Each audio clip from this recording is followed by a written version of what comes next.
Madame, mademoiselle, monsieur, bien le bonsoir à toutes et à tous. Heureux de vous retrouver comme chaque dimanche soir sur Canal Algérie pour un nouveau numéro de l'émission Canal Foot. Nous reviendrons aujourd'hui sur ce match des 16e de finale retour bis de la Coupe de la Confédération africaine contre le Parado Athletic Club et l'équipe ougandaise de Kampala City.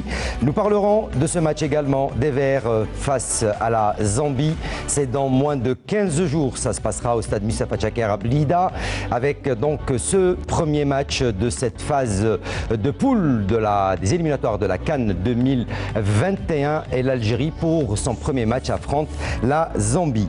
Nous reviendrons également sur les nouvelles des Verts d'Europe, mais aussi sur ce livre spécialement qui a été édité par notre ami, écrit par notre ami Yazid Wahib, journaliste à El Moudjahed, également ancien journaliste à El Watan, un livre qui relate la vie du légendaire, un joueur du Shabab Riyad Belouizdad, mais également de l'équipe nationale, le regretté Allah Rahmou Hassan Lalmas. Et puis bien sûr, nous reviendrons sur la 9e journée du championnat professionnel de Ligue 1, mais également la 10e journée de Ligue 2 et exceptionnellement, à partir de ce dimanche, nous parlerons également du championnat national de football, foot féminin, avec la nouvelle rubrique où nous reviendrons sur les résultats du championnat du foot féminin en Algérie.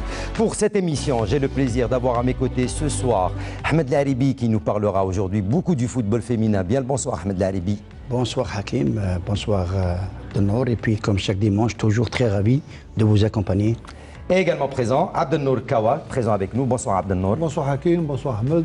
Très heureux de vous retrouver comme chaque dimanche. J'espère que les téléspectateurs pourront suivre cette émission et pouvoir en tirer le meilleur qu'on puisse tirer d'une émission de football.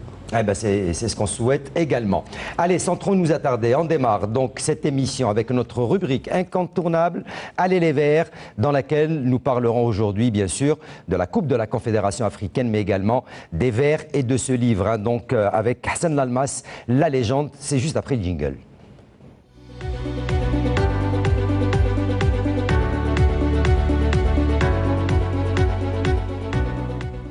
Allez messieurs, 16e de finale bis, match retour du Parado Athletic Club face à l'équipe de Kampala City. Ils avaient fait match nul à l'aller, 0 partout. Ce soir au stade du 5 juillet, au moment où on enregistre cette émission, l'équipe est en train d'affronter cette équipe de Kampala City. Les chances, Abdelnour Kawa du Parado Athletic Club, on sait que c'est une équipe qui n'est plus à présenter, qui est capable du meilleur. On l'avait déjà vu lors des précédentes journées, à l'image de ce match face à un spécialiste en la matière, hein, qui a déjà 3 trophées, le CS Fares, qui a été sorti par cette même équipe du Parado.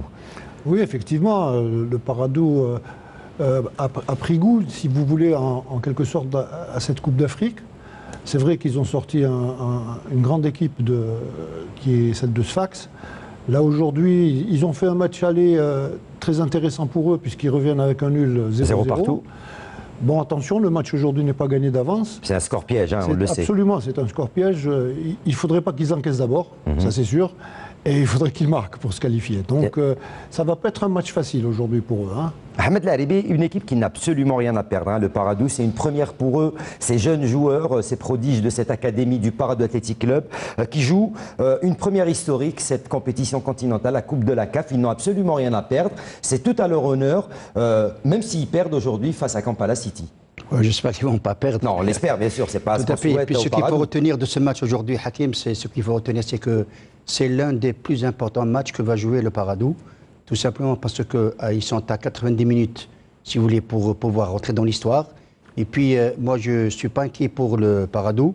Et comme a toujours dit tout à l'heure Abdelnour, 0-0, moi, je ne dirais pas un score piège, je dirais beaucoup plus un score trompeur. Parce que 0-0, vous savez, Kampala... Tout peut se passer. Oui, en football, tout est possible, mais rien garanti. Mais il me semble que le Parado est déjà... ils ont cette maturité à partir de la maturité à partir du match qu'ils ont gagné contre le Sfax. Ils ont livré une très belle prestation avec 3 buts.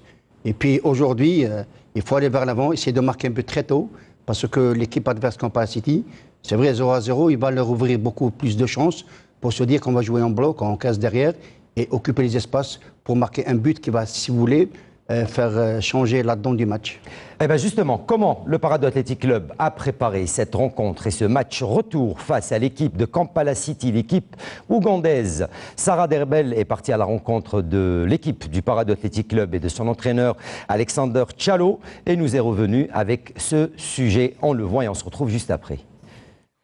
90 minutes, c'est le temps qui sépare le Paradou Athletic Club, dernier club algérien en Coupe de la Confédération africaine, de la qualification pour la phase de poule.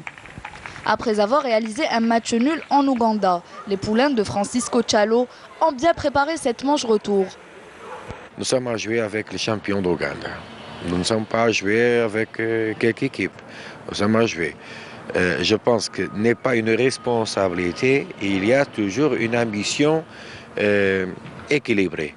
C'est ça qu'il faut dire, c'est ça qu'il faut travailler. Il n'y a pas rien à gagner. Nous n'avons pas gagné rien jusqu'au moment. Nous avons gagné seulement une chose. C'est tout à fait une chose remarquable. C'est la première fois que nous sommes dans la CAF. C'est la première fois que ces joueurs jouent à la CAF. Et maintenant, jusqu'au moment, nous sommes bien. Malgré les 7 joueurs absents, les coéquipiers de Mouali envisagent de réaliser un résultat positif. الخصم هذا مليح والمباراة الداها ما كانت سهلة يعني تعبنا باش جبنا هذه النقطة وعلى بالنا واش يستنى فينا. عندنا 6 غيابات، عندنا طاهري، عندنا طيب حمودي، عندنا مصباح عروس، عندنا بزاف غيابات مي كاين لي زيسبوار اللي راح يلعبوا كما لعبوا في لو ماتش اللي راح يزيدوا يلعبوا لو ماتش روتور ونقدروا نتكلوا عليهم ويديروا مباراة في المستوى. Les jeunes pakistes sont dans l'obligation de valider leur billet qualificatif face à une équipe de qualité. Je disais 1-0. Mais très confiant Ahmed Laribi, les joueurs, on a vu Zorgan, on a vu Mouali, on a vu même l'entraîneur Tchalo.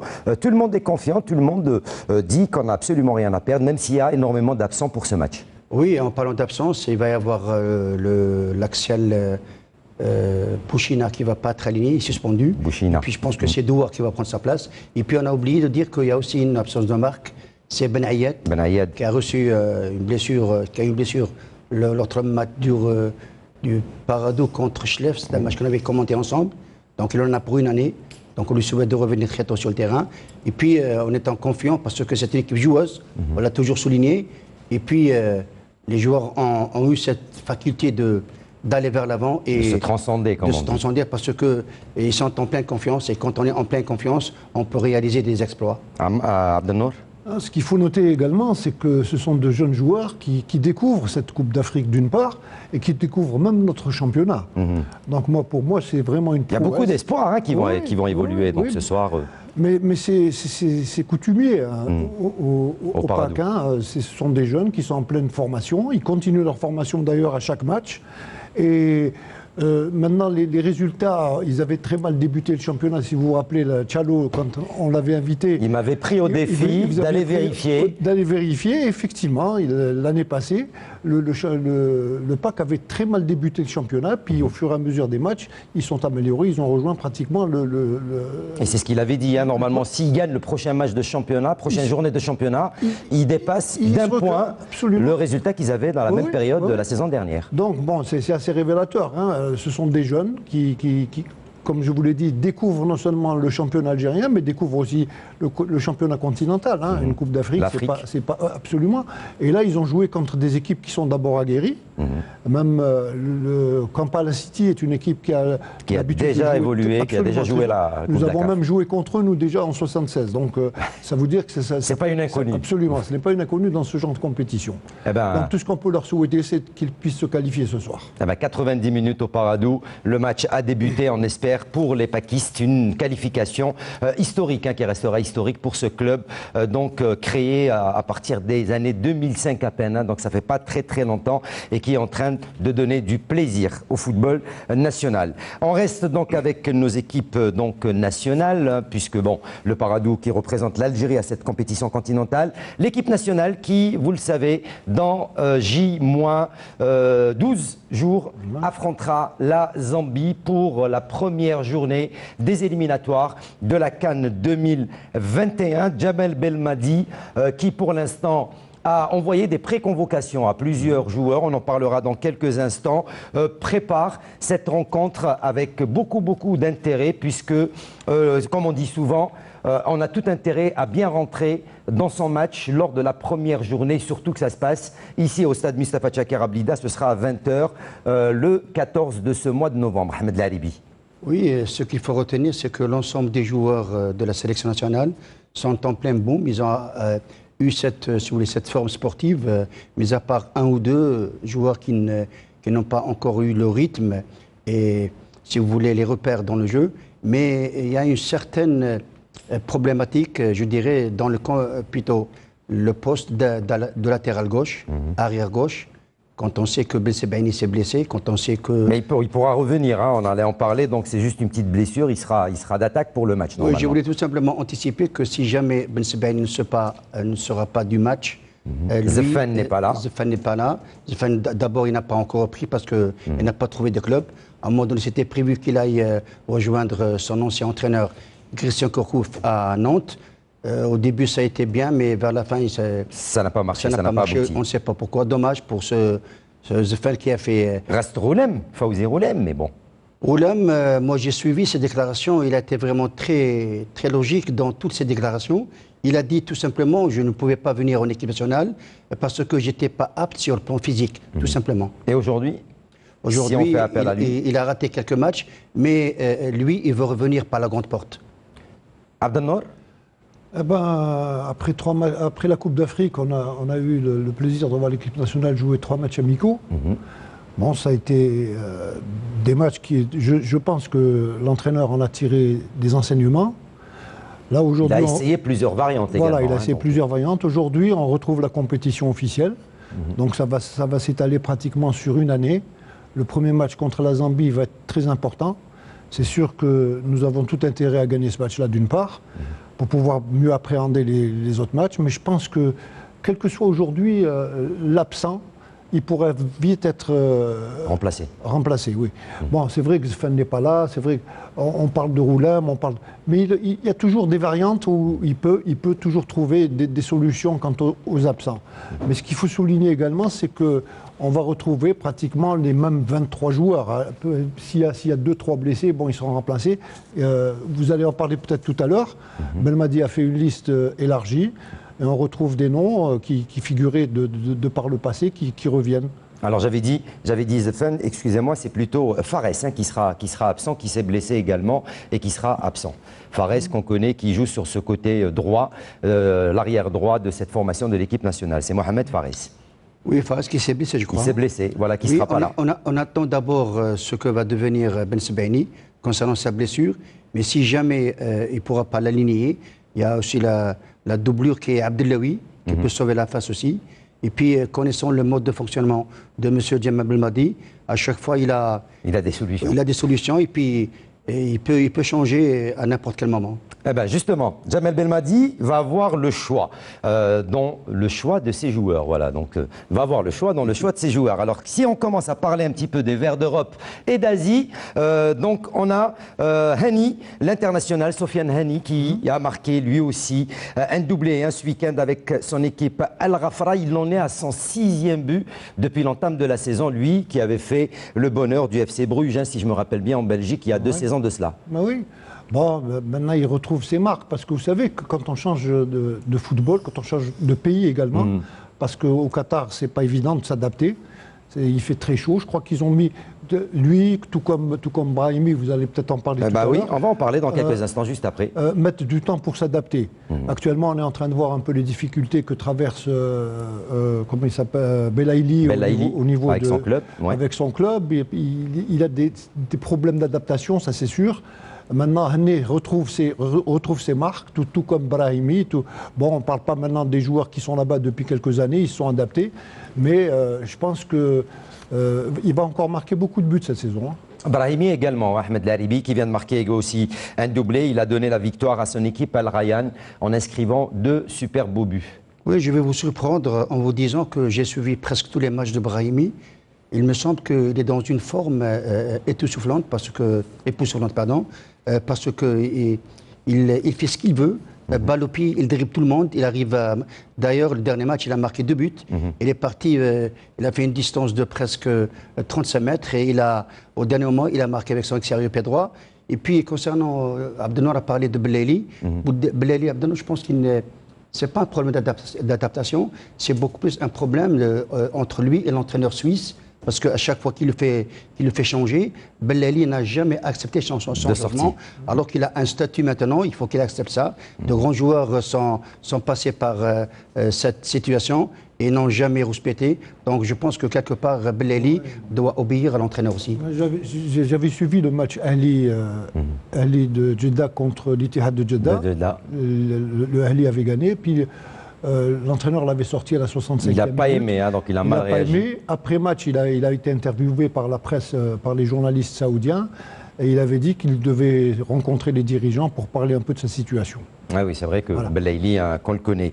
Également, bonne nouvelle, peut-être, si ça se confirme, 2 joueurs qui seront dans la liste donc préétablie et élargie de Djamel Belmadi, les joueurs de l'Espérance de Tunis, à savoir Bedran et Benrit de l'Espérance de Tunis. Oui, pourquoi pas. Ce sont deux très bons joueurs. Ils font une excellente saison avec l'Espérance. Ils sont en pleine forme et puis ils ont la chance, comme tout le monde, d'être dans la liste élargie aussi. Abdenour. Tout à fait d'accord avec ce qu'a dit Ahmed. Hein. Il ne va pas y avoir que ces 2 joueurs. Hein. Il y en a encore quelques-uns qui sont sur la liste élargie de Belmadi. Donc tant mieux, ça élargit le choix. Bon, maintenant, ce qu'il faut espérer, c'est que l'équipe soit toujours à haut niveau. C'est ce qui est important aujourd'hui. Peu importe, comme je l'ai dit tout à l'heure, peu importe quelle est la composante, puisque aujourd'hui il va avoir le choix. L'essentiel, c'est toujours de maintenir le cap des victoires. On parle également de la présélection éventuellement de Haris Belkabla, préconvoqué, qui fait son retour en équipe nationale. Lui qui a été écarté lors de la dernière Coupe d'Afrique des Nations. On ne va pas revenir sur cette histoire. Djamel Belmadi avait dit ce qui s'est passé lors de cette Coupe d'Afrique des Nations fait partie désormais du passé. Oui, ça fait partie du passé. Et puis Belmadi a été vraiment très tendre avec ce joueur parce qu'il a oublié ce qu'il a fait. Ce n'est pas la peine de revenir en arrière, vous l'avez si bien souligné. Et puis ce joueur Belkabla, il mérite aussi d'être dans la liste parce que d'abord, c'est un Algérien qui a une certaine... C'est un très bon joueur. Très bon joueur. Voilà, qui fait une belle saison. L'équipe nationale a besoin de tout le monde. Mais comme a dit tout à l'heure Abdenour, l'essentiel, c'est d'être prêt lors du premier match contre la Zambie. Le jour J. Voilà, absolument. Alors tout à l'heure vous avez parlé de Ben Sebaini. Alors Ben Sebaini qui s'est blessé en Coupe d'Allemagne face à Dortmund après seulement 30 minutes de jeu. Rami Ben Sebaini ne devrait pas rester loin des terrains très longtemps. L'international qui n'a pas été appelé dans le groupe qui a affronté le Bayern Munich et le Bayer Leverkusen hier pourrait l'être lors de la prochaine journée de championnat. L'ancien joueur du Stade Rennais qui a contracté une petite blessure à la cuisse n'aura besoin que de quelques jours de repos seulement. Il pourra être appelé par le sélectionneur Djamel Belmadi au vu de la rencontre de l'Algérie face à la Zambie, mais également pour le déplacement au Botswana. En France, Vieira qui déclare le retour officiel d'Adem Ounes, même s'il n'a pas joué. Adem Ounes qui refoule la pelouse et qui joue à nouveau. C'est dommage pour lui. S'entraîne plutôt. C'est dommage pour lui parce que là, on voyait en lui une progression extraordinaire. On l'avait vu quelques matchs au niveau de l'équipe nationale durant la Coupe d'Afrique. C'est dommage qu'il ait eu cette blessure qu'il a un peu écarté des terrains, mais c'est un garçon très intéressant, de par d'ailleurs non seulement par sa méthode, plutôt son jeu, mais aussi par son comportement. C'est quelqu'un qui est très respectueux, et tout ce que je peux lui souhaiter, c'est de revenir très vite sur le terrain et puis de donner du plaisir quand il jouera. Eh ben, c'est tout le mal, hein. Nous on espère le voir pour le match de la Tanzanie. Oui, tout le monde est content du retour de Ounes parce que c'est un élément pétri de qualité sur le plan de la technique individuelle. Et puis il est revenu très tôt par rapport au diagnostic qui a été annoncé. 6 semaines, hein, donc. Oui, il est revenu très tôt, c'est bien. Ça 6 prouve à 8 semaines. Sa blessure n'est pas tellement méchante, n'est pas grave.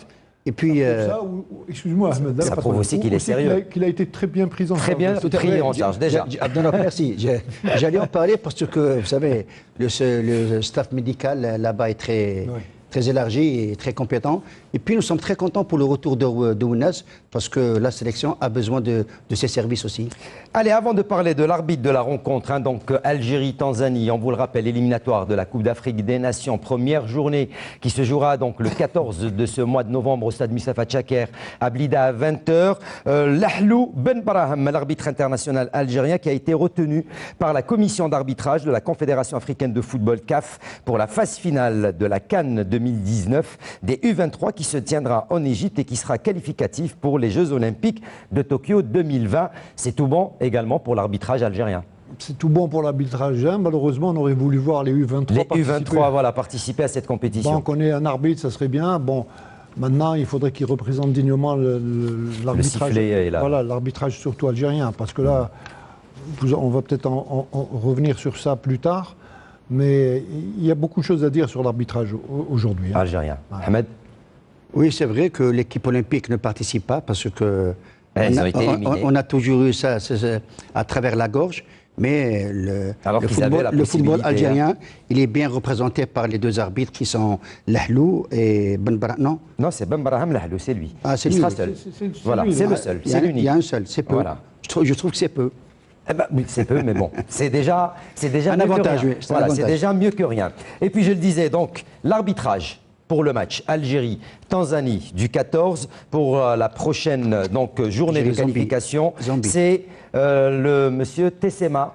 Zambie, non pas Tanzanie. Zambie, pardon.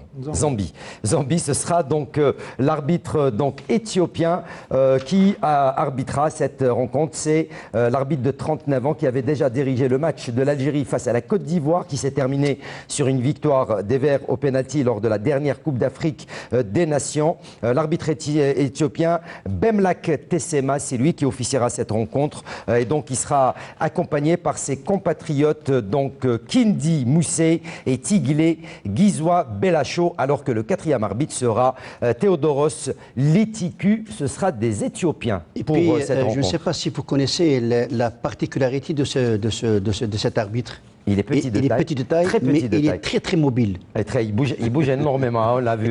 Comme la majorité des Éthiopiens. Voilà,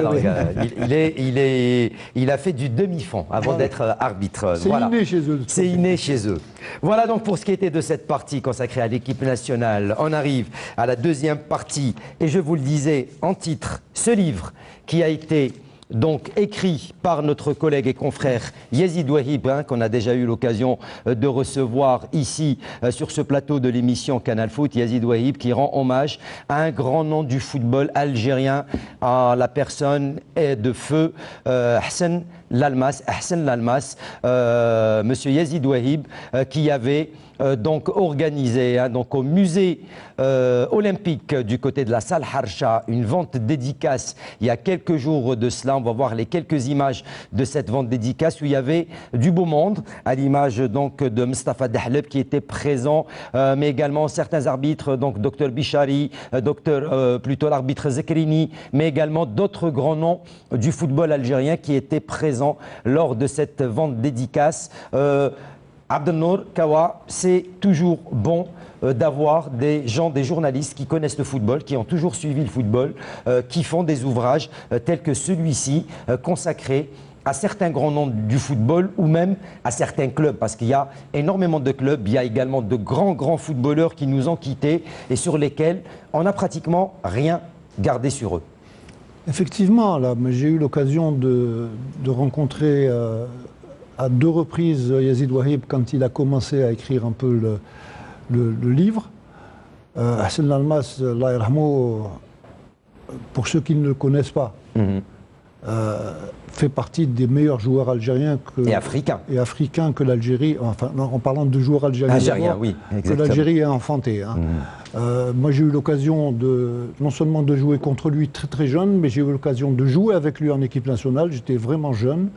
Et parmi ça, je crois que dans le livre, vous avez... Alors, je ne sais pas si notre ami ML peut arriver jusqu'à cette photo. C'était en 1972. C'était au mois de mai. C'était un regroupement au niveau du centre de Sidi Moussa. De Sidi Moussa, enfin l'ancien Sidi Moussa. L'ancien Sidi Moussa.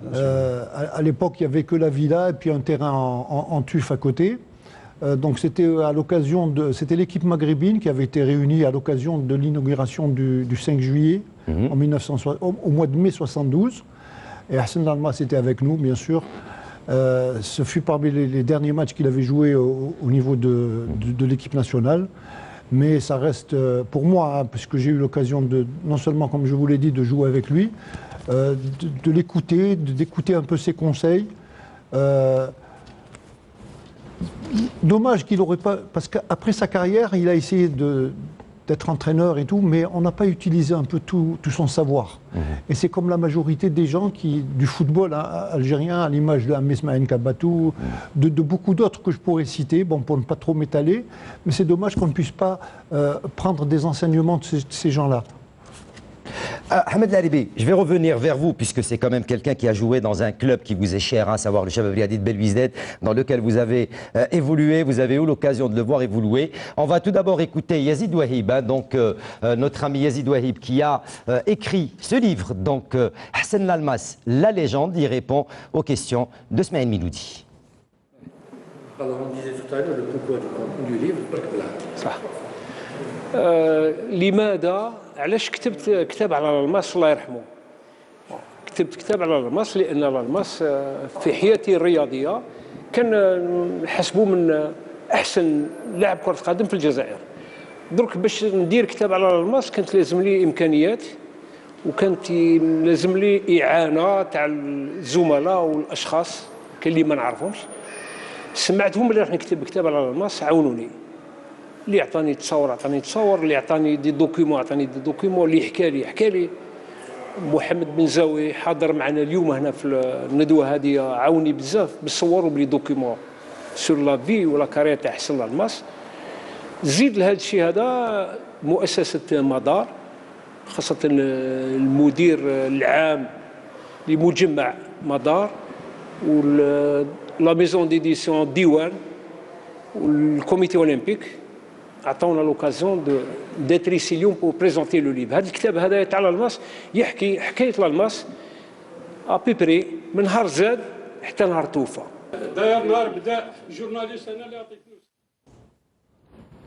Et voilà donc de sa naissance jusqu'à son départ donc, et sa mort. Hassan Lalmas, Ahmed Laribi, je le disais, il a évolué dans un club qui vous est cher, hein, le Chabab Riadi de Belwizded, même si, on le sait, Hassan Lalmas qui avait fait ses débuts à l'OMR avant d'aller au Nasr Al-Hussein Dey, il est passé par plusieurs clubs et il a fini sa carrière pratiquement donc, au Chabab Riadi de Belwizded avec lequel il a énormément vécu de belles choses comme vous l'avez vécu vous aussi avec ce grand club qui est le Chabab Riadi de Belwizded. Oui, tout à fait, Hakim. Malheureusement, mes débuts, lorsque j'étais jeune au CRB, coïncidaient avec le départ de Hassan Allah yarhamou. Je vais revenir sur ce joueur qui est d'abord un monument du football algérien. Tout à l'heure, Abdel a dit qu'on n'a pas su exploiter tout son savoir.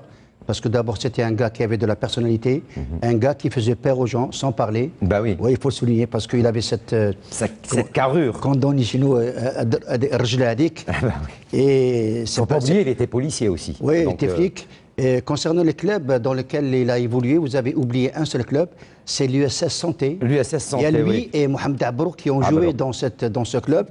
Et voilà. L'USS Santé, Hakim, Abdouni, il connaît très bien tout cela, a donné de très bons joueurs. Il y a Abour qui a joué avec moi au CRB, qui est passé par l'USS Santé. Oui. C'était un excellent club avec des dirigeants très dévoués. Et puis, moi, je suis très content pour cet ouvrage que lui a consacré M. Yazid Wahib. Dans les déclarations d'Yazid, il dit que j'avais beaucoup de problèmes pour réaliser tout cela. Et il a suffi tout simplement l'aide de mes collègues, puis c'est bien. Puis là, faire connaître Hassan Lalmas à travers cet ouvrage, pour moi c'est peu, c'est insuffisant, parce que c'est un gars que on ne peut avoir des joueurs. Là, on voit une image avec bien sûr Rachid Makhloufi et Kopa, hein, donc oui. Sur cette image. Kopa qu'on appelait avec Raymond Kopa. Kopa qui était de souche polonaise, on l'appelait Kopazinski à l'époque. Kopazinski. Oui, c'est vrai. Là, c'est la grande équipe du CRB. Il y a des gens qui sont morts. à travers... C'était la finale hein, donc, de la Coupe d'Algérie contre l'USMA d'Alger. Là, sur cette image, c'est l'équipe nationale en 72, donc première sélection. Là, c'était son départ pour la Mecque également. Et là, c'était une petite journée repos à Azfoun, chez son ami donc Hanifi Hasnaoui. Et quelques autres images qu'on est en train de voir de Hassan Lalmas dans ses œuvres et en train de marquer des buts. Lui qui est resté l'un des plus grands buteurs de cette équipe du Chabab Riadi de Belvised et de l'équipe nationale. Hein, oui, aussi. tout à fait. Dommage, parce que c'est un gars qu'on aurait pu en profiter, ne serait-ce que par ses idées, par son approche du football. Quoique, en tant qu'entraîneur, il n'a pas tellement réussi. Mais il y avait aussi un entraîneur que j'ai eu à l'époque au CRB, c'est M. Ahmed Arab. Ahmed Arab. Vous connaissez, avec lequel on avait remporté avec lui la première Coupe d'Algérie de la réforme sportive à l'époque. Et puis, entre Ahmed Arab et Hassan Almas, il y a eu toujours cette guéguerre entre les deux. Parce que les deux étaient de fortes personnalités. Mais moi, je suis vraiment très peiné et très déçu parce que lui est arrivé vers la fin de sa carrière. Enfin, de sa vie, parce qu'il est parti en silence. Eh bien, c'est dommage, c'est ce qui est dommage. Oui, Abdelnour ? Si je peux me permettre, je peux raconter une petite anecdote. Allez-y. Ce qui s'était déroulé, on avait joué au stade du 19 juin à Oran contre l'équipe de Saint-Étienne, la grande équipe de Saint-Étienne avec les frères Révelli, Keïta, toute la grande équipe de Saint-Étienne. Djorkaeff, la grande équipe de Saint-Étienne, on les avait battus 3-1. Et à la fin du match, le président de la Ligue d'Oran avait remis des enveloppes qui étaient la prime de match, parce que nous l'ont donné tout de suite au vestiaire. Et je me rappellerai, il avait mis 100 dinars de prime. L'Almas avait ouvert l'enveloppe, il a dit, bon, 100 dinars, est-ce que vous êtes... Nous, on était gamins, hein. Moi, à l'époque, j'avais peut-être 20-21 ans. Et on s'était mis derrière, bon, il y avait les grands joueurs tels que Hassan Tahir et toute la clique, bon, fais ce que tu veux. Donc il a remis le paquet d'enveloppes, il l'avait remis au président de la Ligue. Il lui dit, ou tu mets 50 000 ou tu gardes tout. et le soir, quand il y a eu la réception, le président de la Ligue était venu, il nous avait remis les enveloppes. Et effectivement, il y avait 500 dinars à l'époque, on était heureux. Hein, bah oui, 500 dinars, c'était quelque chose. Hein. Bon, c'est pour vous dire un peu la personnalité de Hassan Allah yarhamou. Il avait une très forte personnalité. Et puis, comme a dit Ahmed tout à l'heure, Rejla, ça c'est Rejla total. Voilà. Allez, on vous rappelle, le livre donc signé Yazid Douahib, sorti aux éditions Diwan, donc consacré à Hassan Lalmas, la légende. N'hésitez surtout pas à l'acquérir. Il y a de très très belles histoires, la vie de Hassan Lalmas. Il y a également de très très belles photos dans ce bouquin qui vous fera voyager, qui vous fera revivre un petit peu la vie qu'a vécu ce talentueux et grand joueur donc du football national. Inna lillahi wa inna ilayhi rahim. Inna lillahi wa inna ilayhi raji'un. Pardon. Et encore une fois, merci à Yazid Ouahib de nous faire revivre l'histoire de Hassan Lalmas pour ceux qui ne la connaissent pas, surtout la jeunesse actuellement qui ne connaissent pas la vie de ce talentueux joueur. Et on espère qu'il y aura également d'autres ouvrages, hein, sur d'autres joueurs. Allez messieurs, on arrive à la deuxième partie de l'émission, celle consacrée au championnat national avec la Ligue 1, la Ligue 2, mais exceptionnellement aujourd'hui, on va démarrer avec le football féminin, le championnat d'Algérie du foot féminin qui nous a été préparé par Sarah Derbel. On en parle juste après le jingle de la Ligue 1.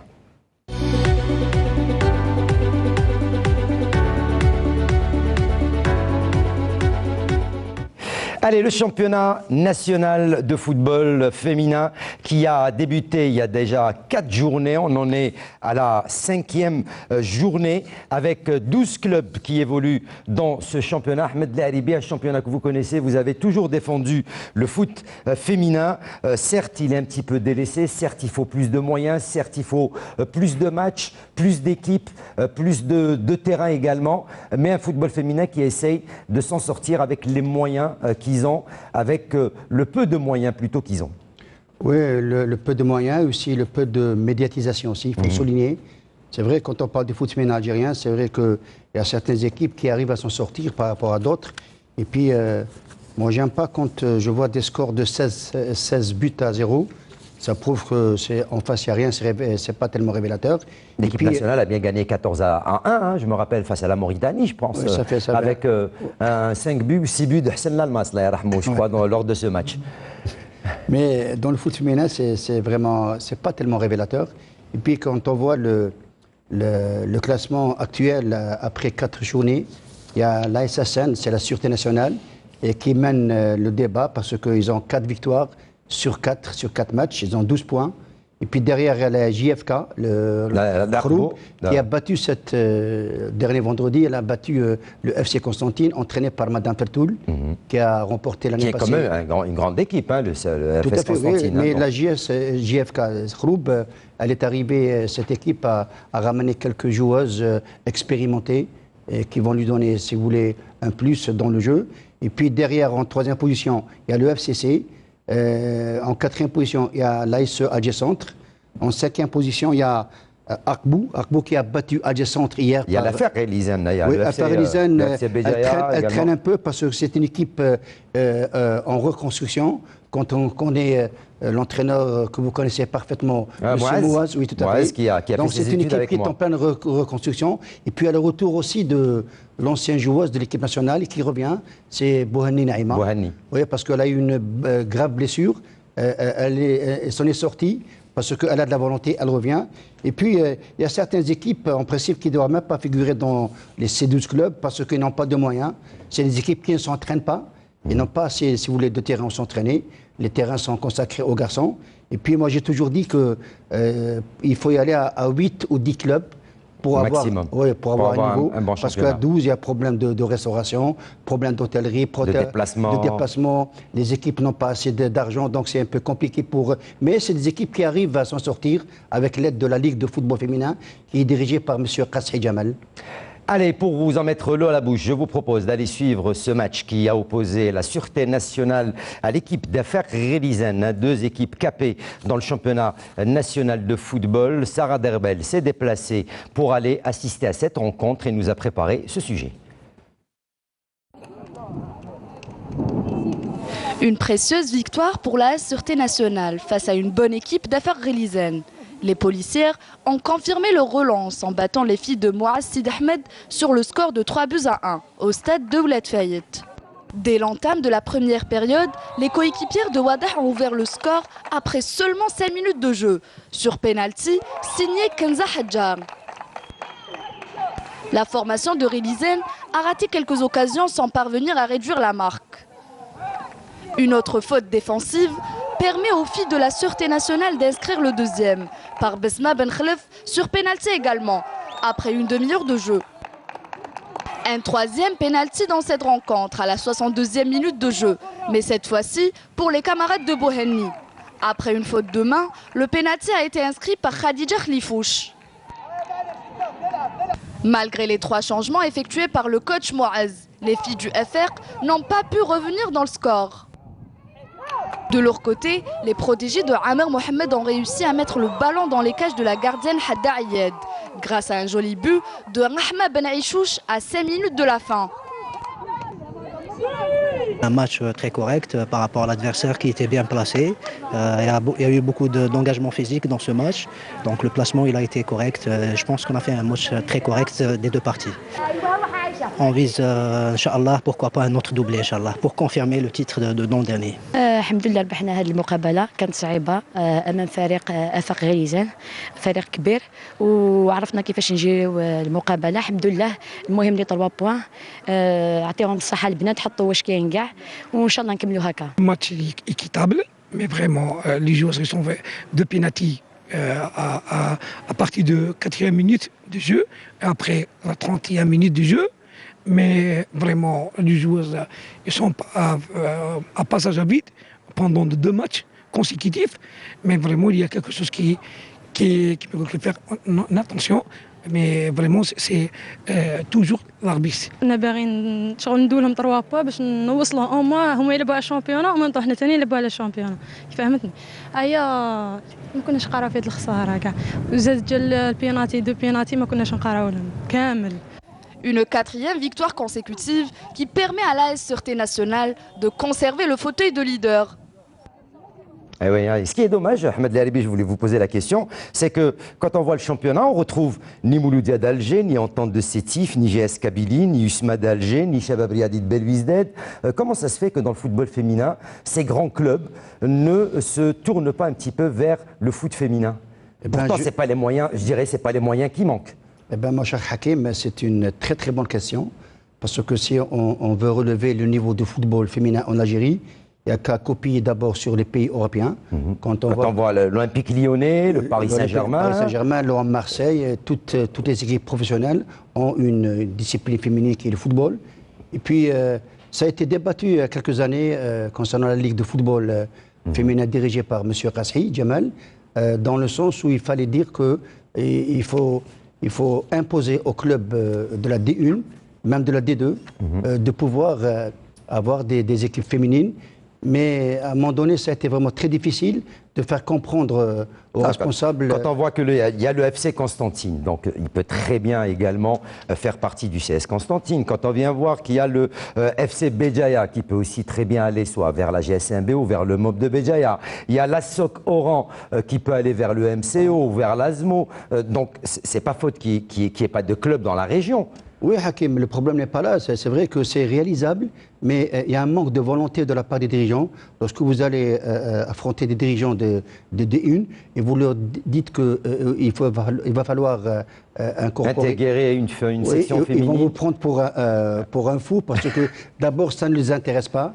Et puis ça ne rapporte pas surtout. Voilà, pour eux, ça ne rapporte pas sur le plan financier. Mais je pense que la Fédération algérienne de football doit se pencher sur ce cas. Abdelnour Kawa. À la vie. Oui, moi, je ne suis pas tellement le football féminin, mais comme vous l'avez si bien dit, on n'a qu'à voir les pays européens, même nos pays voisins. Bah oui, le Maroc, la Tunisie. Vous savez que même maintenant en Arabie Saoudite, le football féminin existe.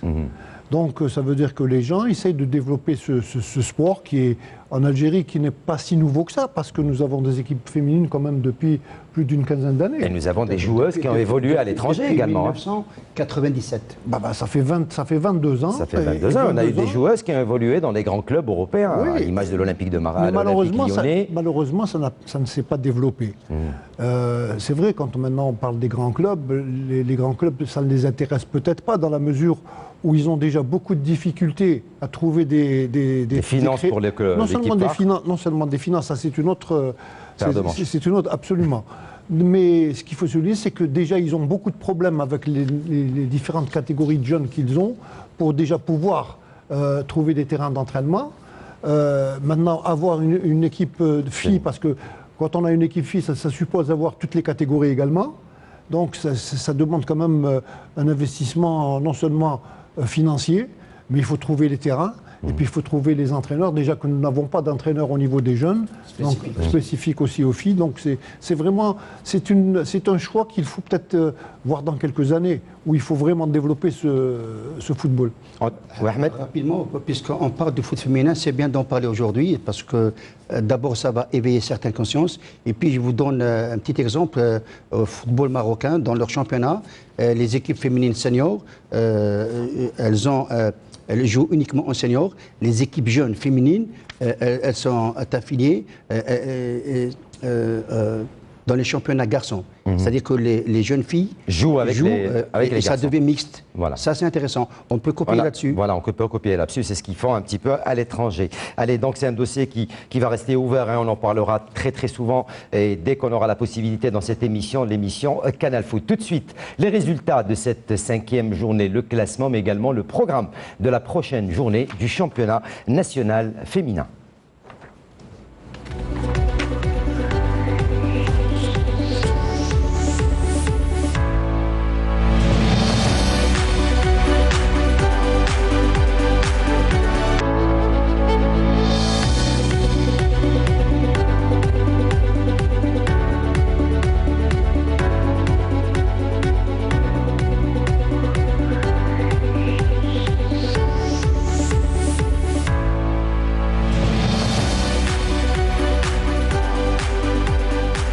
Donc avec de belles affiches, comme je vous le disais, Ahmed, elles n'ont pas le problème d'accession et de rétrogradation avec le nombre d'équipes qui existent. À un moment donné, ça existait, mais maintenant ça a changé. Voilà, le système a changé. Voilà, le système a changé. Vous voulez rajouter un truc? Non, du tout. En ce qui concerne le football féminin, je pense... Parce qu'on ne peut pas en parler comme ça sur une petite émission, parce que ça demande surtout que Ahmed est spécialisé dans cette discipline. Donc, pour développer le football féminin, il faut beaucoup de temps. Énormément. Énormément de temps. Allez, on passe à la Ligue 1 avec cette 9e journée qui s'est disputée donc mercredi dernier. Il y a eu 7 matchs qui étaient au programme. Un seul a été reporté à une date ultérieure, c'est celui du Paradou Athletic Club qui devait affronter l'USM Belabès, qui a été reporté à une date ultérieure en raison, vous le savez, de la participation du Paradou Athletic Club donc à la Coupe de la Confédération africaine. Et un match, on va en parler également, qui n'est pas arrivé à son terme, c'est cette rencontre qui avait opposé l'US Biskra au Mouloudia d'Alger et qui s'était arrêté à la 65e minute de jeu sur le score de 0 partout. Retour sur ce qui s'est passé lors de cette 9e journée du championnat professionnel dans ce sujet signé Mortal Hamani. Un véritable hold-up, c'est le titre approprié à la victoire du CR Belouizdad dans l'affiche du jour face à l'Entente de Sétif. Une victoire acquise dans les ultimes secondes du temps additionnel qui permet au poulain de Abdelkader Amarani de s'emparer de la première place et de lâcher l'ex-co-leader, le Mouloudia d'Alger, qui a vu son match face à l'US Biskra arrêté à 30 minutes de la fin suite à la blessure de l'arbitre central. Une situation qui complique davantage le sort de l'US Biskra en quête de points supplémentaires. Autre résultat, retenir la victoire de la JS Kabylie aux dépens de l'AS Ain Mlila, les Canaries qui recevaient pourtant au 1er novembre d'Al-Harrach en raison de la suspension de leur stade ont su négocier cette empoignade qui s'annonçait indécise face à un adversaire au parcours similaire. Un seul but à la 9e minute de Banouh et les 3 points en poche. À retenir également le nul en déplacement d'un but partout du CS Constantine face à l'AS Ochlef. L'USM Alger qui a provoqué le déclic la semaine dernière face à Borj Baridj est resté sur sa lancée en allant s'imposer chez le NC Magra 2-1. Le réveil d'Younas du Sindé qui a battu la JS Saoura 1-0 et l'autre fait marquant de la 9e journée. Une victoire qui est venue au bon moment pour les 100 et or qui se fixe à la 8e place en compagnie de l'USM Alger. Le Mouloudia d'Oran, qui a le vent en poupe en ce début de saison, est allé confirmer sa bonne santé en s'imposant à Borj Baridj 2-1. Un succès acquis dans les derniers instants de la partie qui permet aux Oranais de rester collés au basque du duo de tête. Ahmed Laribi, Mortal Hamani vient de le dire, le hold-up parfait du Chabab Riadi de Belouizdad à la 95e, 90e plus 5. Ça n'a pas beaucoup plu aux supporters donc, de l'entente de Sétif parce qu'ils disaient que peut-être l'arbitre avait rajouté quelques dixièmes de seconde en plus. En tous les cas, le Chabab Riadi qui s'impose 1-0 face à l'ogre sétifien. Oui, qui s'impose, mais difficilement. Dans la douleur parce que on avait parlé, vous et moi, lors du match, on l'avait commenté. On avait dit que cette équipe de l'entente de Sétif, avec un bloc équipe placé très bas, elle a vraiment gêné énormément l'évolution du jeu offensif de CRB. Parce que quand on voit un Belhawel qui était vraiment esselé, et puis revenir sur ce match, je pense que c'est un match qui est plein d'enseignements d'abord, parce que ça va donner la possibilité aux joueurs de CRB, auparavant de se dire qu'il ne faut jamais baisser les bras, il faut jouer jusqu'au coup de sifflet final. Dommage, moi je suis vraiment très peiné pour le... Dommage, Biaz, le Biaz, défenseur. Celui qui a remplacé Laribi aussi. Parce qu'il fait une belle rentrée et par la suite le ballon touche son genou et rentre dans les filets de Khdelia. Je pense que ce garçon, il ne faut pas qu'il soit affecté par ce but parce que c'est un très bon élément, on l'a vu jouer. Et puis des matchs pareils ont toujours été des matchs à enseignement parce qu'il faut y croire. En football, il faut y croire. Abdelnour, le Nasser Hussein Dey, lui aussi, avec des petits jeunes, un entraîneur qui part, qui s'impose face à une équipe qui, elle également, reste intraitable. C'est la GS Saoura, 1-0 pour le Nasser Hussein Dey, qui s'est imposé à la 47e minute par Belaïd. Ben oui, ce qu'il faut retenir, c'est que bon, il y a eu un changement d'entraîneur. Je crois que c'est Zekri qui a repris les rênes. 1-0, c'est une prouesse en définitive, parce que après les mauvais résultats qu'ils ont eus, battre Saoura, qui est une équipe quand même assez difficile à jouer, tant mieux pour eux. Maintenant, ce qu'il faut voir, c'est un peu l'avenir du club, mis à part le côté technique, ils ont beaucoup de problèmes. J'espère que tout va être réglé pour eux et c'est la meilleure chose qu'on peut leur souhaiter. Le promu, le SC Magra, qui trébuche à domicile, bon, à Sétif, face à l'USMA d'Alger, malgré les difficultés, même si ça s'arrange petit à petit pour l'USMA d'Alger, qui est allé s'imposer sur le score de 2-1 face au NC Magra, grâce à des réalisations de Zouari et Mahious, 65e et 70e sur penalty. Ziani avait marqué pour le NC Magra à la 92e minute de jeu pour réduire la marque. Oui, ce qu'il faut retenir de ce match, c'est d'abord l'USM Alger, qui en est à sa deuxième victoire consécutive. C'est bien, ça a été le match de la confirmation. Quand on voit le but marqué par Zouari, qui a transpercé toute la défense de Magra, verticalement, il a fait une course presque de 45 mètres et qui s'est retrouvé face au gardien et qui marque son premier but. Ça prouve que Magra n'était pas dans son élément. Et puis moi, je suis vraiment très peiné pour cette équipe sympathique de Magra, parce que d'abord, elle ne reçoit pas chez elle. Je ne sais pas pourquoi. Elle a une capacité de... C'est son stade qui n'est pas encore conforme, qui n'a pas encore été réglementé. Oui, on dit souvent qu'il n'est pas conforme par rapport à la capacité qui est de 3 000 ou 5 000, alors qu'il faut 8 000. Alors quand on a des pays tels que la Suisse, la Norvège, avec une capacité de 3 000, 5 000, les clubs sont déclarés professionnels. C'est pas les mêmes conditions aussi. En condition, mais c'est la même capacité. La même capacité. C'est pas les mêmes conditions d'accueil. Donc quelque part, le club a été sanctionné. Et puis Magra, si elle continue à travers ces mauvais résultats, je peux vous dire qu'elle aura beaucoup de difficultés pour s'en sortir. La GS Kabylie qui, elle, s'impose devant l'AS Mlila, qui est restée quand même sur 2 excellents résultats. Mlila qui tombe face à la GSK sur le score d'1-0 grâce à Benouh, 9e. Ah ben, la GSK, ils ont aligné depuis le début de saison des résultats en dents de scie. Maintenant, ils battent Mlila, qui était une équipe qui pose beaucoup de problèmes aux grandes cylindrées, entre guillemets. 1-0, c'est suffisant, définitivement, pour avoir les 3 points. C'est ce qu'il faut retenir de ce match-là. Moi, je voulais juste revenir sur le FC Magra. J'avais suivi hier des déclarations du président de Magra. Il avait dit que le terrain ne serait homologué que comme 2021. Ça veut dire que Magra jouera 30 matchs à l'extérieur. C'est pas évident, comme tu l'as dit. Non seulement ils ont des problèmes de terrain, ils ont des problèmes financiers, ils ont d'énormes problèmes. Maintenant, ils ont accédé. Leur grand souci, c'est d'essayer de rester parmi l'élite. Mais jusqu'à quand? Parce que avoir des problèmes comme ça, je ne pense pas qu'ils puissent surmonter tous les obstacles qu'ils rencontrent. Bon, souhaitons-le qu'ils puissent au moins survivre dans cet orage, parce qu'en définitive, ils n'arrivent pas. Ils ne sont pas les seuls, en tout cas. Donc non seulement, bon, on va en parler dans quelques instants. Tout à l'heure. C'est vrai que mes Magra comme ça qui arrivent, ils ont accédé, il y a 5-6 ans, ils étaient en régional. Ils ont commencé à accéder, ils se retrouvent en première division professionnelle. C'est pas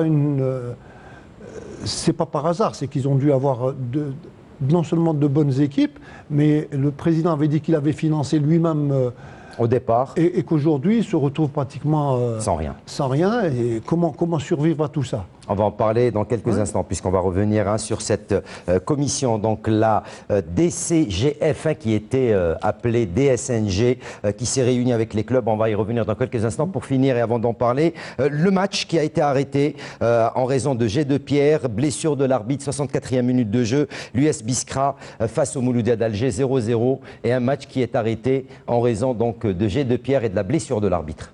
Oui, malheureusement, ce match s'est très bien déroulé jusqu'au moment où il y a eu si vous voulez, ce jet de pierre, ou je sais pas. Cet énervement des supporters. Oui, on a vu l'arbitre ensanglanté. C'est des images horribles. On n'aimerait pas revoir ces images parce que c'est pas ça le football. C'est pour ça qu'on n'a pas voulu les montrer. Oui, il vaut mieux ne pas les montrer parce que c'est pas ça le football. Le football, d'abord, c'est la joie, c'est le partage. C'est du spectacle. C'est du spectacle. Donc, mais je pense que Biskra a été, si vous voulez, sanctionné par cet imbécile qui a laissé, je m'excuse du mot, parce que le match s'est déroulé dans de très bonnes conditions. Je pense qu'il est arrêté à la 65e minute, c'est ça? 65e. Et puis à partir de là, la réglementation oblige, il fallait que l'arbitre, ensanglanté, arrête la partie.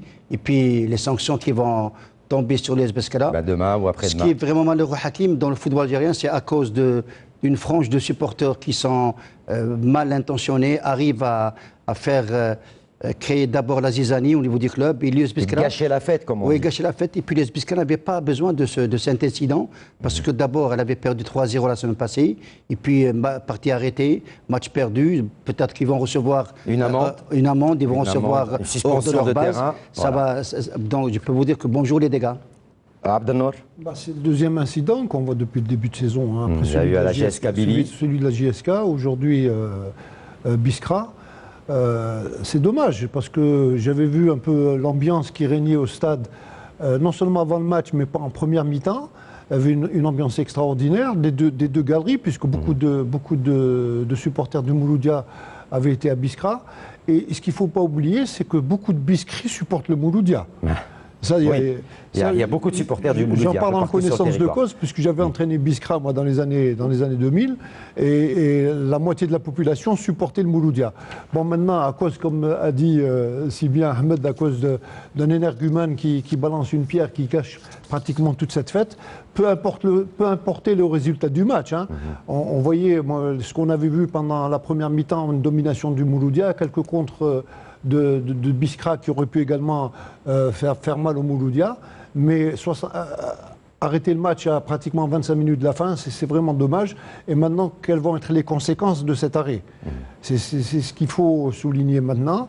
On verra avec la commission de discipline qui se réunira lundi ou mardi. Lundi. Justement, il n'y aura pas de défalcation de points. On va voir. Donc, c'est comme ça, il n'y a pas de défalcation. Donc normalement, il n'y a pas de défalcation de points, mais peut-être match perdu avec une suspension de terrain et une amende.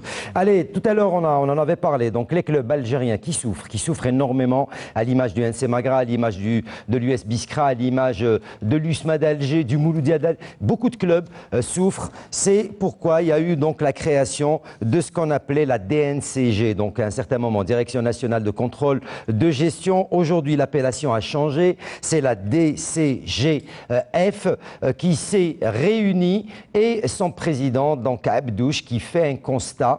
Sarah Derbel nous en parle dans ce sujet qu'elle a réalisé pour nous. Le championnat algérien à nouveau dans le rouge. À peine la saison entamée, la Fédération algérienne de football a indiqué que 31 clubs sur l'ensemble des 32 formant les deux ligues 1 et 2 professionnelles sont déficitaires. Un constat négatif qui a été fait par la direction du contrôle de gestion financière, récemment installée, après avoir effectué un premier bilan. Le président de la DNCG, Reda Abdouche, a tenu à rassurer que la démarche de la structure qu'il préside est empreinte de pédagogie et d'un réel travail d'accompagnement vis-à-vis des clubs qui seront conviés très prochainement à des réunions de prise de contact et de mise en place d'une méthodologie d'approche des dossiers et problématiques à traiter. Une initiative qui permettra une meilleure gestion financière au niveau des clubs professionnels. Cette situation nous oblige à poser deux questions très importantes. Quelles sont les principales raisons de cette situation et comment le football algérien retrouvera-t-il la véritable voie du professionnalisme? Abdelnour, je viens vers vous. Les deux questions restent posées. Quelle est la solution pour sortir le football de cette situation? Et bien sûr, jusqu'à quand va-t-on rester comme ça?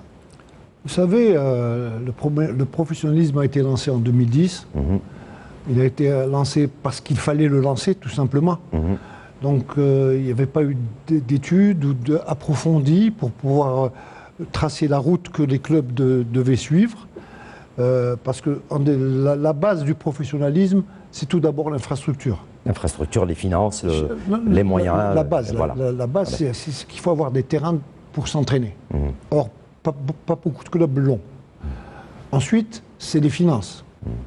Maintenant, la majorité des clubs de première division, qu'ils soient première ou deuxième division professionnelle, ont des problèmes financiers. Endettés. Je vais donner un exemple, hein, tout bête. Hein. Moi, si jamais je fais un budget prévisionnel de 10 millions, en parlant de tout simple essai de base, et puis au cours de l'année, je vois que je suis à 30 millions. Comment voulez-vous que je puisse couvrir les 20 millions de déficit? Donc ça se passe d'année en année, et là on retrouve des clubs des clubs qui sont étouffés financièrement, et ça ne peut pas durer effectivement. Donc il faudrait peut-être revoir au niveau de la fédération, au niveau de la ligue, revoir un peu toute cette formule pour essayer de dégager la meilleure solution possible pour nos clubs, parce que en continuant comme ça, on va s'arrêter. On va tous mettre les clés sous la porte. Il y a beaucoup de clubs qui... Moi j'étais en train de suivre... en division 2, je crois, un club qui ne s'était pas entraîné toute la semaine. Médéa qui ne s'était pas entraîné toute la semaine par rapport aux problèmes financiers qu'ils avaient. Ils se sont déplacés. Bon, ils ont la chance de gagner à l'extérieur, Mais comment voulez-vous jouer si vous avez des joueurs qui vont être en grève? L'USMAL l'a fait, beaucoup de clubs sont en train de le faire. Et si la situation n'est pas réglée, ça va être une catastrophe. Ahmed Laribi, très vite. Oui, rapidement. C'est vrai que maintenant la question qui se pose, c'est d'abord qui est professionnel et qui ne l'est pas. Là, parce que quand on voit qui peut rester professionnel et qui ne peut pas aussi. Il y a des conditions. Je pense que cette DNCG, je pense qu'elle est venue au bon moment parce qu'elle va d'abord accompagner les clubs dans leur fonctionnement et leur expliquer pour être professionnel, voilà ce qu'il faut. Celui qui ne répond pas aux critères, eh ben, il doit laisser la place.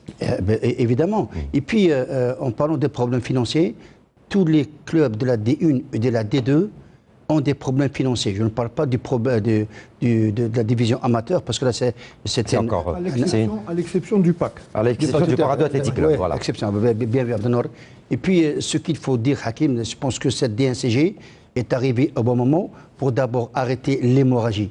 Parce que notre football ne pourra jamais continuer à fonctionner de la sorte, parce que quand vous avez des joueurs qui ne s'entraînent pas parce qu'ils ne sont pas payés, parce que d'abord, ils ont été toujours conditionnés par l'aspect financier. Eh oui.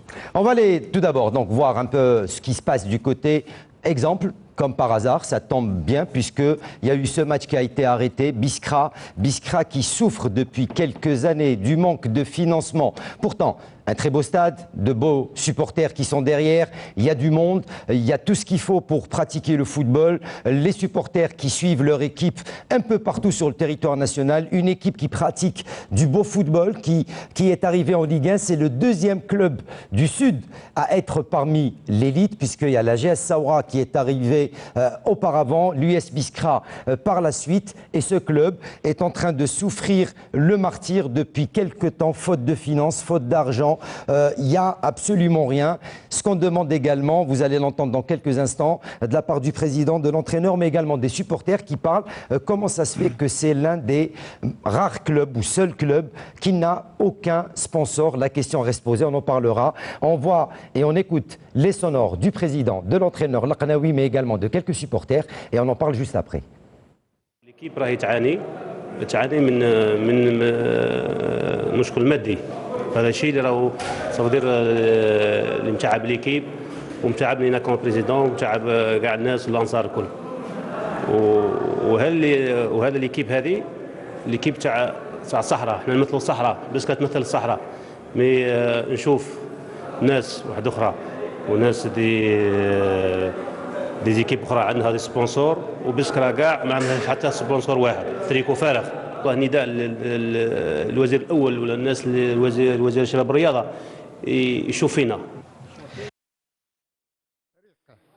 الموسم بديناه بصعوبه لانه العام الخاص يعلم الديون اللي كانت على الفريق ما كانش ينجم يستقدم لاعبين. دونك مع لي زيفور اللي دارهم رئيس النادي والمحبين تاع الفريق والسلطات، يعني وين قدروا يوفروا سيوله ماليه اللي مشاو بها الفريق في بدايه الموسم، بصح السيوله الماليه هذيك راحت اكثر منه المستحقات تاع الناس اللي تسال من قبل. كي تشوف لاعبين من الموسم اللي فات الموسم هذا 8 اشهر ما تقاضاوش حتى شيء، صافي بوكو. ربي يخلينا خونا بن عيسى، خونا فارس اللي راهو فوق الطاقه نتاعو المخلوق، ما لقاش كل يوقف موراه، وقفوا موراه. حابين حاجه لهنا برك، ما حابينش ثلاثه ولا حابين حاجه فريده برك، سونا تراك ولا كاش حاجه ولا هذا ما كان برك. فريق راهو تعبان بزاف. ليكيب في حاله بريزيدون ما عنده صورد، رجال اعمال في بسكره ما كانش ابسون لهنا الارجيري قالت لك نجي ندعمك، ما كانش مسؤول ضرب علينا يروح يجيب لنا ارجيري. مولوديا سوناتراك، جياسكا سوناتراك، كل سوناتراك غير بسكره شيء ماشي. احنا كبلديه عندنا الدعم سواء في الميزانيه الاوليه او في الميزانيه الاضافيه. لازم مشاركه رجال المال والاعمال، لازم مشاركه المواطنين في حد ذاتهم. نطلب من السلطات المحليه ومن المقاولين خاصه ارباب العمل باش يعاونوا الفريق هذا، لان الفريق راهو يمر في مرحله صعبه. نقول فريق المجاهدين، فريق اتحاد بسكره وفريق كبير، عيب نعود نلعب في الناسيونال اون مايو فارغ ما عندي والو، عيب. شوفوا شويه فريق الجنوب راهو فريق ممثل الجنوب الكبير، اكبر منطقه صناعيه في على مستوى الجزائر. Allez messieurs, très rapidement, voilà le sponsoring également qui fait défaut. Et c'est vrai que ça peut être une manne financière très intéressante pour les clubs. Mais bien sûr, maintenant, moi je sais pas, moi quand on voit le président parler Mais je suis désolé, moi, si jamais je suis président d'un club demain, je dois avoir une feuille de route. Je dois me débrouiller pour essayer d'avoir... Absolument, de faire dans mon plan d'action, de trouver des formules pour essayer de renflouer les caisses du club. Que ce soit au niveau des sponsors qu'on peut avoir. Et Biskra renferme pas mal de grandes sociétés, d'hommes d'affaires. D'hommes d'affaires. Donc il fallait peut-être les sensibiliser davantage pour pouvoir aider leur club. Ahmed. Oui, on en a tellement parlé que maintenant ça devient énervant, ça devient, si vous voulez, frustrant parce que quand un président déclare qu'on n'a pas d'argent, je pose la question, et ce président, comment se fait-il qu'il est à la tête de ce club? Parce qu'il doit se débrouiller, il ne doit pas compter uniquement sur l'État. Sur les subventions de l'État. Et puis connaissant le fonctionnement de certains présidents, ils ne sont intéressés que par les accessions. Et puis le devenir du club, les catégories jeunes, c'est la dernière roue de la charrue du club. Eh ben, on espère que les clubs algériens trouvent tous, bien sûr, un sponsor, mais également peut-être un repreneur qui puisse régler définitivement et une fois pour toutes ces problèmes financiers. Allez, sans trop nous attarder, on va aller voir les résultats complets, le classement, mais également le programme. Un programme en dents de scie, puisque vous le rappelle qu'on jouera demain des matchs de mise à jour, alors que pour ce qui concerne la 9e journée, plutôt, on attendra bien sûr la 10e journée, eh ben, on attendra les dates qui seront fixées par la Ligue professionnelle de football.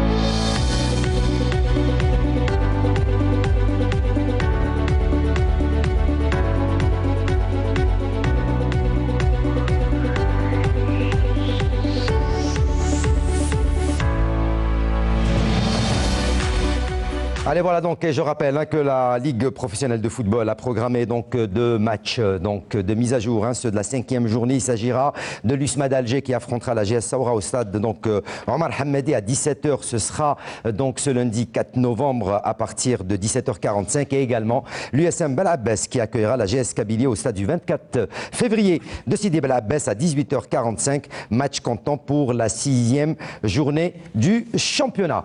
On arrive à la Ligue 2, on va aller très vite puisque le temps passe très vite. On parle de la Ligue 2 et de ce qui s'est passé lors de la 10e journée. C'est juste après le jingle.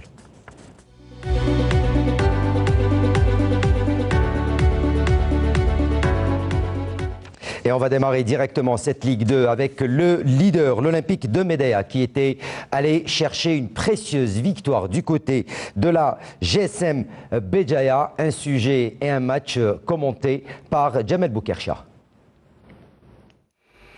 Médéa, le leader, voyage très bien dans cette Ligue 2 professionnelle de football. Une équipe de Médéa qui se déplace chez la Lanterne Rouge, la JSM Béjaïa, qui va prendre le meilleur d'entrée avec la 25e minute de jeu, avec ce but de Youssef Mammar pour la JSM Béjaïa.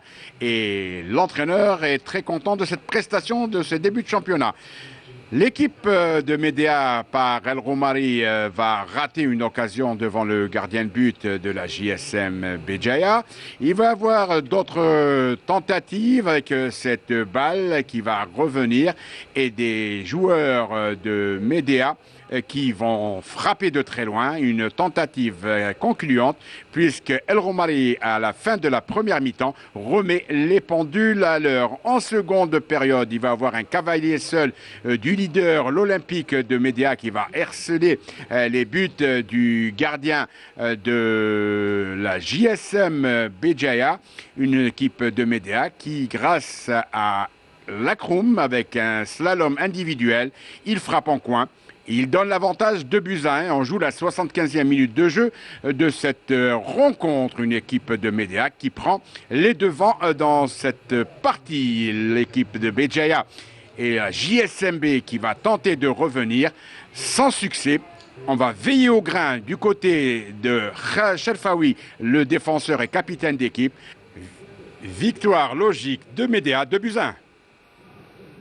Et rien ne va plus pour la GSM Béjaïa qui s'enfonce au bas du classement, qui est toujours 15e avec seulement 10 points.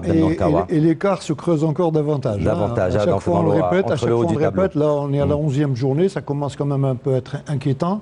D'ailleurs le président de la GSMB en avait parlé au cours d'une interview qu'il avait accordée. Il a dit là on tire la sonnette d'alarme. Bon, mais ce qu'il faut dire aussi, c'est que Médéa, les joueurs de Médéa ont joué ce match-là sans aucun entraînement au cours de la semaine. Ils se sont transcendés eux aussi. Hein. Ils se sont transcendés, mais Béjaïa également était en grève. Hein. Les joueurs de Béjaïa étaient en grève, ils n'ont repris les entraînements que l'avant-veille du match.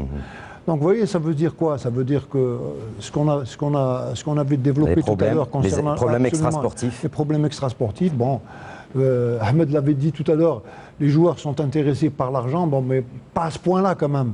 Quand on doit jouer quand même un match... Mais quand on reste 8 mois, pratiquement 6 mois, 8 mois sans être payé, c'est vrai que ça ne motive pas. Oui, mais quand on signe un contrat, moi je pense qu'il faut aller jusqu'au bout, advienne que pourra.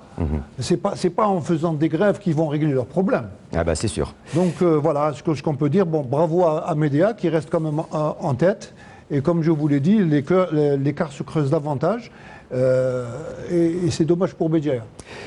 Le précieux point cherché et récupéré par le RC Relizane qui s'est déplacé également chez une équipe qui est parmi les lanternes rouges. Hein, chez le Mouloudia Al Alma, le 0-0 entre le Mouloudia Al Alma et le RC Relizane, un score nul qui arrange beaucoup plus les affaires du Rapide de Relizane, mais pas du tout ceux d'Al Alma. Le sujet de Smaïd Ben Qaïdia.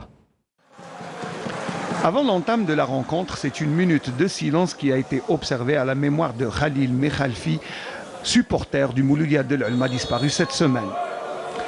Le Rapide de Relizane sera d'entrée de jeu mis à rude épreuve par le Mouloudia de l'Alma qui presse et ce but de Maansar sera signalé hors jeu par l'assistant de l'arbitre.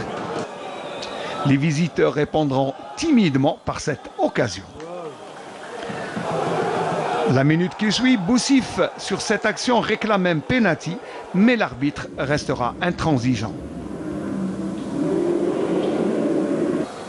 Le Mouloudia de l'Alma presse, mais n'arrive pas à trouver le chemin de défilé. Et le gardien de Relizane sauvera son équipe à plusieurs reprises devant un Mouloudia de l'Alma désordonné. C'est sur ce score de 0-0 que les deux équipes rejoignent les vestiaires. En seconde période, Gershouch rentrera dans la surface de réparation, mais son tir passe à côté. Son camarade limitera, mais le sort est le même. Gershouch se présentera devant Zaidi, mais son tir est dévié. Sur ce corner, le Mouloudia réclamera encore une fois un penalty, mais l'arbitre ne siffle pas. Sur cette occasion, Mebarki se présente face au gardien Zaidi, mais il était en position de hors-jeu. La dernière occasion dans ce match, encore une fois, le Mouloudia de l'Alma réclame un penalty, mais cela ne changera rien au score 0-0 dans ce match. Alibi, un résultat nul, je le disais, qui n'arrange pas les affaires d'Al Alma, mais plutôt un point très bon à prendre pour le RC Relizane qui reste collé au peloton de tête. Oui, c'est ce qu'il fallait faire. Le RC Relizane a obtenu son nul parce que la semaine passée, elle avait réussi à battre le Watlemsan. Donc, à défaut d'une victoire, elle a ramené un nul. Mais par contre, le MC Al-Alma n'arrive pas à trouver, si vous voulez, le sens d'abord des buts. Et puis, elle a perdu un peu le goût du succès parce qu'elle est à 2 défaites consécutives, une à domicile et l'autre à l'extérieur. Et puis, encore une fois, elle s'est fait piéger par le RC Relizane. Quand on sait que l'entraîneur de MC Al-Alma, M. Sahraoui, a toujours crié très fort que moi je fais mon travail et que l'administration n'a pas fait, si vous voulez, les choses qu'elle devrait faire, je pense que l'Alma, à ce rythme-là, elle va rencontrer beaucoup de problèmes. Le deuxième au classement, le Wydad de Tlemcen, pour sa part, lui recevait l'USM Al-Harrach, la lanterne rouge, et voulait à tout prix s'imposer lors de cette rencontre pour rester collé au leader, l'Olympique de Médéa. Le sujet est signé toujours Jamal Boukercha. Les Ianides à l'assaut de l'USM Al-Harrach dans cette journée de championnat. Une équipe de Tlemcen avec une oreille tendue du côté de Béjaïa où le leader joue face à la JSMB. D'entrée, ce sont les joueurs de Tlemcen qui vont mettre la pression dans la surface d'Al-Harrach. Là, il va avoir une faute, mais l'arbitre, M. Touati, qui était proche de l'action, pour simulation, va donner un carton jaune. La pression va continuer durant cette première période avec des actions dangereuses et un gardien moisi sur toutes les balles du côté de Al-Harrach. Tlemcen va marquer à la 45e plus 1 avec une action de Hadj Bougache, le vétéran de l'équipe, qui donne l'avantage en première mi-temps pour le Wydad de Tlemcen. En seconde période, même scénario, une équipe qui attaque et une qui défend.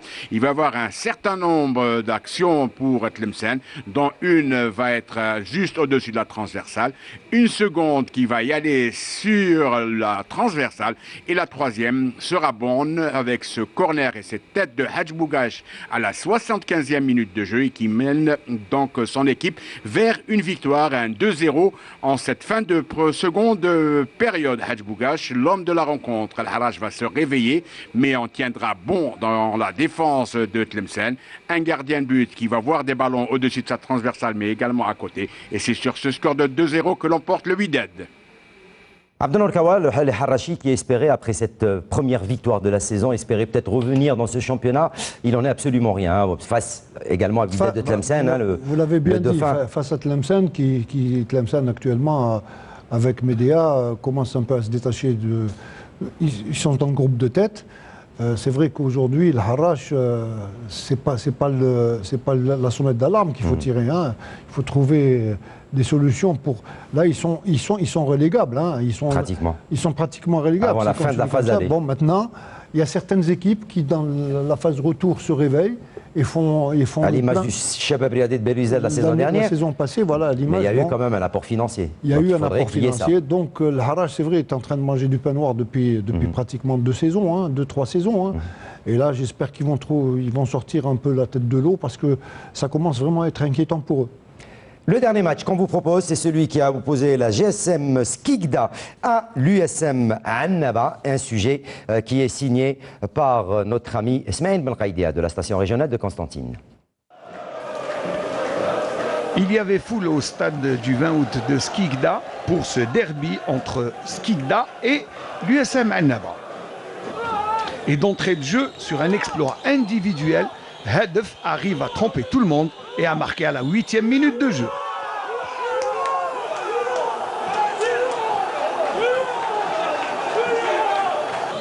Les Skikdi répondront par Lemhan qui réussit à scorer sur ce coup franc à la 20e minute de jeu. Et ce, bien sûr, à la grande joie des supporters présents au stade du 20 août de Skikda. Sur cette action, les Skikdi réclameront un penalty, mais M. Saïdi reste intransigeant. Un but partout, c'est le score à la mi-temps. L'incorporation de Bocheret au milieu de terrain Annabi obligera les Skikdi à tirer de loin. Et sur cette deuxième mi-temps, on en notera seulement 2 occasions. Et à chaque fois, c'est le gardien Annabi qui s'interpose. À l'image de ce tir de Khnab repoussé des 2 points. Et de Zewush qui ne fera guère mieux. Un but partout, c'est le score au coup de sifflet final. Ahmed Laribi, là aussi, un partout qui n'arrange pas les affaires des 2 équipes. Hein. Oui, il n'arrange pas les affaires, mais c'est un bon point de prix pour l'USM Annaba qui continue son bonhomme de chemin. Par contre, la GSM Skikda, avec son public qui vient à chaque match très nombreux, n'arrive pas aussi à trouver le goût du succès. Ouais, on espère qu'ils le trouveront lors des prochaines journées. Allez, tout de suite, résultat, classement, mais également le programme de la 11e journée du championnat professionnel de Ligue 2. Et on se retrouve juste après.